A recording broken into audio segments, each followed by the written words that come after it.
আসসালামু আলাইকুম viewers, welcome to my channel. আশা করি আপনারা সকলেই ভালো আছেন। আল্লাহর রহমতে আমি অনেক ভালো আছি। আজকের ভিডিওটি যারা দেখছেন তাদের সবাইকে জানাচ্ছি অসংখ্য ধন্যবাদ। আজকে আমি আপনাদের জন্য নিয়ে এসেছি খুবই ইজি এবং সফট একটি সকালের নাস্তার রেসিপি। আমরা সকালে অনেকেই আছি যারা ভাত খেতে চায় না, কিন্তু খুবই সুস্বাদু একটি খাবার খুঁজে থাকি। এটা তাদের জন্য খুবই হেল্পফুল এবং ইজি একটি রেসিপি। এটা খেতে দুর্দান্ত হয় এবং ভীষণই সফট হয়। আশা করছি আজকের রেসিপিটি সবার কাছে অনেক বেশি ভালো লাগবে। যদি আমার ভিডিওটি ভালো লেগে থাকে তাহলে অবশ্যই আমার ভিডিওতে একটি লাইক দিয়ে আমার চ্যানেলটিকে সাবস্ক্রাইব করে অল নোটিফিকেশন অন করে দিয়ে যাবেন, যেন পরবর্তী ভিডিও ছাড়ার সাথে সাথে সবার আগে আপনার কাছে পৌঁছায়। আর আমার ভিডিওটি কেমন লাগলো কমেন্ট করে আপনার মূল্যবান মতামত জানিয়ে যাবেন। তো বেশি কথা না বাড়িয়ে চলুন রেসিপিতে যাওয়া যাক। এই রেসিপিটি বানানোর জন্য আমি একটি কড়াইতে নিয়ে নিয়েছি 2 কাপ পরিমাণ পানি। যতটুকু সুজি দিবেন তার ডবল পরিমাণ পানি দিতে হবে। এরপরে আমি পানির মধ্যে অ্যাড করেছি 1 চা চামচ পরিমাণ সাদা তেল, 1 চা চামচ পরিমাণ চিলি ফ্লেক্স এবং স্বাদ মতো লবণ। এবার নাড়াচাড়া করে লবণ এবং তেলটা ভালো করে পানির সাথে মিশিয়ে নেব এবং বলক ওঠা পর্যন্ত অপেক্ষা করব। বলক চলে আসলে এর মধ্যে আমি ধনিয়া পাতা দিয়ে 1 কাপ পরিমাণ সুজি দিয়ে দেব। সুজি দেওয়ার পরে সাথে সাথে অনবরত নাড়াচাড়া করে পানির সাথে সুজিটা মিশিয়ে নিতে হবে, না হলে কিন্তু দলা পেকে যাবে।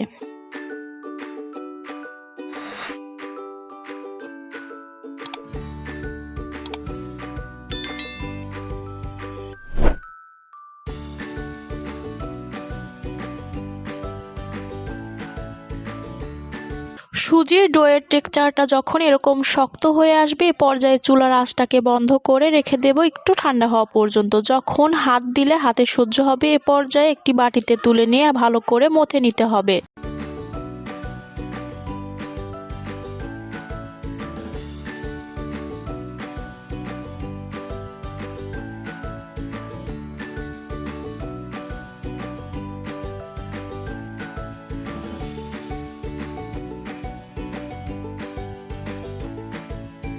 সুজির ডো ভালো করে মথে নিয়েছি। এবার অল্প অল্প করে লেচি কেটে নিয়ে ছোট ছোট করে বল বানিয়ে নেব।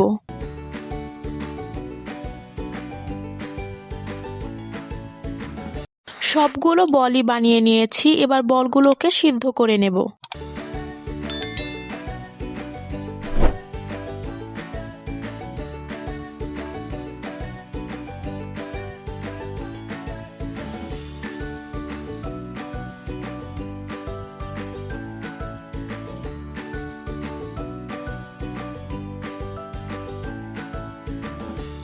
বলগুলোকে সিদ্ধও করে নিয়েছি। সিদ্ধ করা আর আমি দেখাইনি, কারণ সিদ্ধ করতে সবাই জানে। এবার এই বলগুলোকে কুক করে নেব।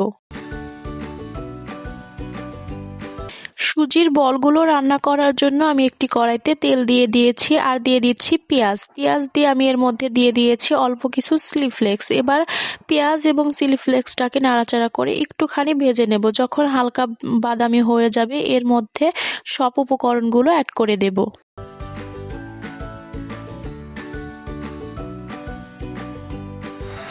পেঁয়াজগুলো হালকা বাদামি হয়ে এসেছে। এবার আমি এর মধ্যে সবগুলো উপকরণ অ্যাড করে দেব। আমি প্রথমে এর মধ্যে অ্যাড করে দিয়েছি মুগ ডাল, এরপরে দিয়েছি মটরশুঁটি এবং সাদা তিল। আপনারা চাইলে কিন্তু এর মধ্যে কালো জিরাও অ্যাড করতে পারেন। এবং চাইনিজ স্টাইল করার জন্য চাইলে আপনারা এর মধ্যে সয়া সস এবং টমেটো সসও ব্যবহার করতে পারেন, তবে আমি এগুলো ব্যবহার করি না। আপনারা চাইলে এগুলো ব্যবহার করতে পারেন, এতে করে খেতে স্বাদটা ভিন্ন আসবে।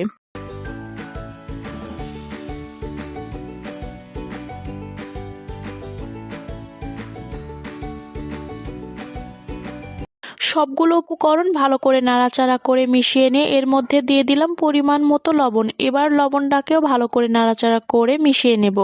তবে আমি সবার শেষে আপনাদেরকে একটা কথা বলতে ভুলে গিয়েছি, আমি কিন্তু ডাউলগুলো আগে থেকেই সিদ্ধ করে নিয়েছিলাম। অবশ্যই আগে থেকে সিদ্ধ করে নেবেন।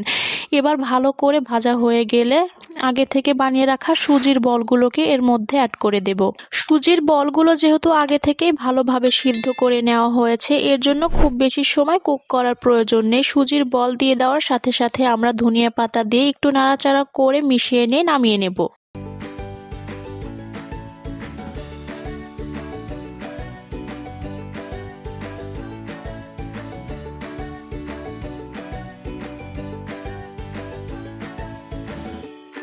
আমার সুজির বলগুলো রান্না করা হয়ে গিয়েছে। এবার চুলার আঁচটাকে বন্ধ করে এই বলগুলোকে একটি বাটিতে সার্ভ করে নেব। এই বলগুলো খেতে আমার কাছে ভীষণ মজার লেগেছিল। অবশ্যই বাসায় একবার ট্রাই করবেন। আমার বিশ্বাস খেতে আপনাদের কাছেও অনেক বেশি ভালো লাগবে।